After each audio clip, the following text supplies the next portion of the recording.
Yo everyone, welcome back to another Tips and Tech to Save Your Neck. This time, we're going to be heading into the Tazavesh Streets of Wonder dungeon, and I'm going to be going over a number of things that are going to help smooth out your Mythic Plus runs. So let's jump in. Okay, so heading into the first pull of the first boss room here, there's a couple of things to watch out for. First, you see the officers there. They have a magic buff on them that can be spell stolen or purged off, such as Shaman, Mage Spell Steal. You can use a Blood Elf Ritual to remove it. You can use Purge from a Shaman. You could use Dispel Magic from a Priest. All of those things work to remove it, as it will just do extra damage to your party. Pretty heavy, actually, if you are attacking that mob.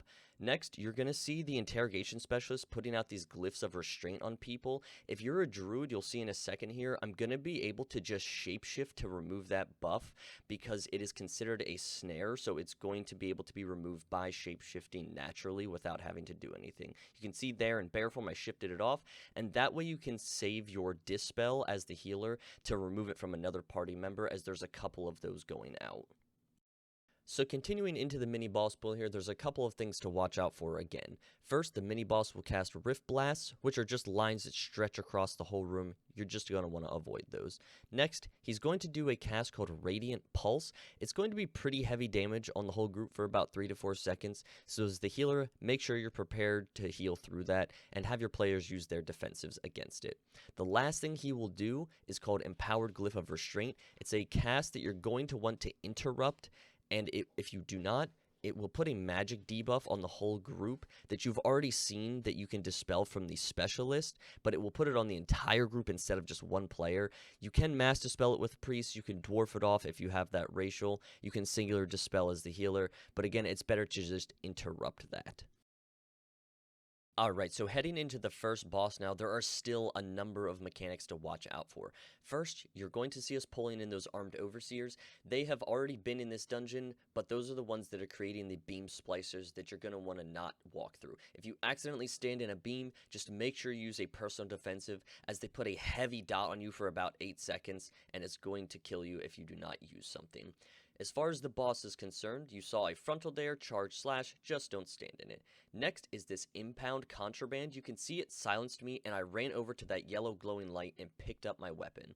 You are silenced for the duration of this fight until you pick that up. Once you do, you get a haste buff for about 10 seconds that's very meaty and strong. Next, you're going to see the boss cast Interrogation. This is an interesting ability. If you're a class with an immunity, such as a Death Knight, you can see here he has just pressed AMS while it was channeling before it finished, and that stopped the debuff entirely from going on him, and we didn't have to break him out. You can also use things such as Icebound Fortitude that a Death Knight also has. With that one in particular, you have to wait until the cast finishes and then use it because it will break stuns. Make sure you back up a few steps before you do that. If you're a mage, if you take normal Ice Block, you can break out that way. You can use Spell Warding if you're a Prot Paladin to help a group member out that doesn't have a way to break out. But if you don't have an immunity or anyone in your party to help you with that, you just have to run as far away as possible, and your group has to turn around and run and break you out. Okay, so next is the Direhorn pull. There's a couple interesting things that happen here. First, you're going to see the tank run on top of this cart and plant himself there. That's going to do a couple things. First, the Night Claws, when they jump to people to put the bleed on them, it's going to instantly snap them back onto there and not have to run around or path anywhere.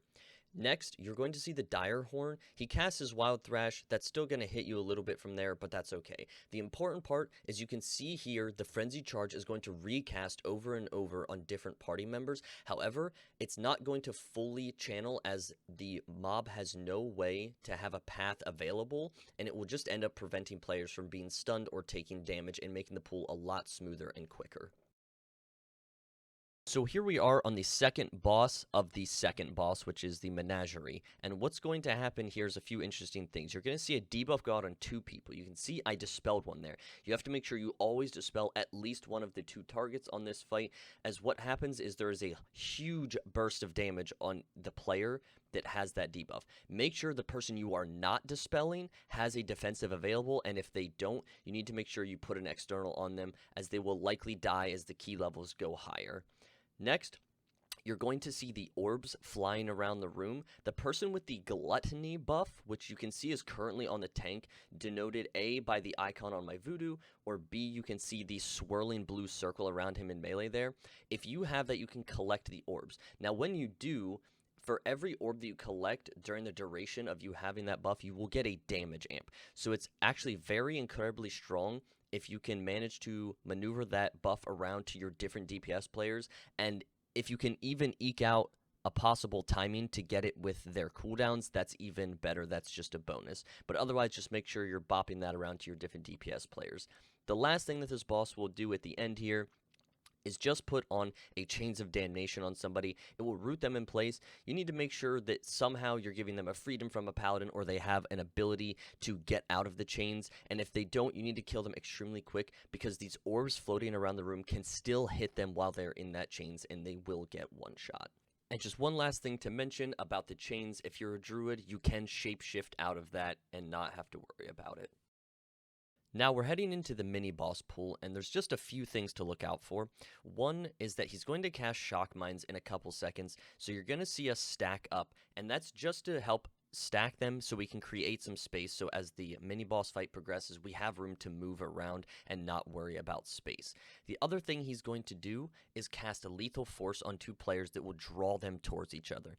Now, you actually want to let the players run into each other and break that tether. The reason being is the debuff, the dot that goes out from hitting another player with it, is actually not scaled with the Mythic Plus level, and so it's very weak, and then that way, especially if you're linked to a caster, you don't have to worry about running against it for a good 4 or 5 seconds and not being able to do any damage. So now we're in the gauntlet area for the Oasis, and there's only a couple things to look out for, mostly on the healer and tank. First, you're going to notice the Overseer is going to put out a couple debuffs on people that put circle around them. You just need to spread out with those and use a personal defensive, as they do a large burst of damage. The other thing you want to look out for the tank is that Pierce. That is a damage amp that will stack on them. It's going to make them take a lot of increased damage. The reason that is so dangerous is because as you continue the pull here, you're going to end up getting some strong arms there that you can see. They have a heavy tank hit called Static Cling, and not only is it a large tank hit, it also puts a slow debuff that's magic on the tank. You'll see I'm going to dispel it here in just a second, and that just helps them escape the mobs and kind of help kite them out. And make sure you're using externals on the tank during these Pierce and Strong Arm tank hits as well. Alright, we're in the Oasis now, and the first thing you're going to see me do as a druid here, with this first set of mobs before the boss, I want to put down Vortex, and you're going to see that help keep everything centralized. As the brawling patrons try to teleport out, you're going to see them get yoinked back into the center, as they're people that just throw drinks at people for heavy damage, and it's going to help save people from that. As well, you can see we drew some Peacekeepers in here. It's also going to help their charges get centralized after they try to use them. And you're going to want to avoid those rotten foods on the ground. It's going to one-shot anyone. It does more than your maximum HP by a large amount, so it is a one-shot mechanic you want to watch out for.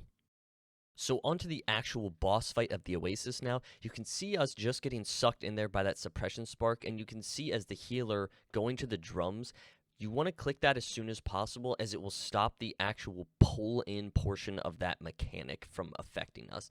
And then make sure you also hit your notes while you're on there to maintain that uptime of the large buff that we get in this fight. Next, you just want to dodge out of that crowd control ability, and there's also going to be more rotten food. You can see there, it's slightly hidden under other mechanics or under the boss model and things like that, so just make sure you're not getting clipped by that. Okay, now we're into the mailroom boss fight. So you can see we left a pack up that we're going to pull with the boss. Now this can be a little dangerous, and it's normally only done in higher keys just to help save some time and to help give some funnel onto the boss. But you can see the mail elemental is going to be casting that junk mail on people. That is a very heavy singular hit on somebody, so you just have to make sure that you are using some form of CC or stop to make sure that that junk mail does not get cast on somebody while there are other heavy damage mechanics going out in this fight. Now, once it's dead, there's makes the fight much easier, so you just have to watch out for the normal boss mechanics.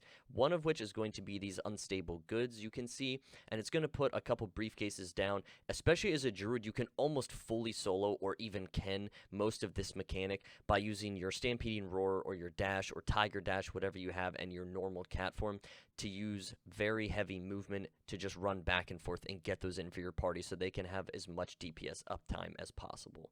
Next, you're going to see these hazardous liquids. If you don't soak those pools, it's going to leave that purplish goop on the ground, and that's okay to a certain extent in some spots, but make sure you soak some of them so that your entire room is not covered, because later on what will happen is those briefcases from unstable goods will spawn and you won't be able to grab them. The last thing is this money order. It's a group-wide split damage mechanic. As you can see, the whole group just took damage from that, so make sure as the keys go higher that you're using a personal defensive, or you have something such as a Lumathar trinket for your group, or you can have a Mage Mass barrier, or something that is a group-wide defensive to help reduce the damage on that so you do not get one-shot. So here we are on the final boss of the dungeon, and he only has a few mechanics, but they're all very important, so you need to make sure that you know and understand all of them. One thing being the division wall. You can see it splits the room in half, and later on he will split the room in half again, making 4 quadrants. The other thing is you want to make sure you keep an eye on the shapes around the room, as you need to avoid that large ring that is expanding by walking through one from the outside to the inside of it. If you don't and get hit by it, you will take a heavy dot that you need to use a personal for, otherwise it will quickly kill you. Next, you're going to see him doing a double technique cast. Just make sure that you kick it once, and then you can see we're leaving it up here to the end of the cast, and somebody else is going to kick it again, and that's just to make sure that you have as much uptime on the boss as possible without him doing his other deadly mechanics. You see there, he divided the room again, so now you're into quadrants. The last thing he will do is phase slash. You can see it puts a dot on 3 players, and it is a very heavy dot, so as the healer, make sure you are prepared to heal through that. Otherwise, make sure your players are using their personal defensives against it. The last note to have about this boss is when he's doing that phase slash that you can see there, if the timing lines up properly where he casts that Shuri ability where you have to teleport across the room, there are times where he will cast phase slash at the same time, and if you time it properly, you can teleport through, and as the boss is running, he will cast it and it will hit the wall, making you impervious to the actual dot. So it's something that doesn't always time up properly, but if you can make it work, you should do that to prevent a lot of damage on the group, and it also just gives you as the healer more damage uptime on the boss. Thanks everyone for hanging out to the end of yet another tips and tech to save your neck. There's going to be more of these coming in the future, so make sure you stay tuned for those, and I'll see you guys in the next one.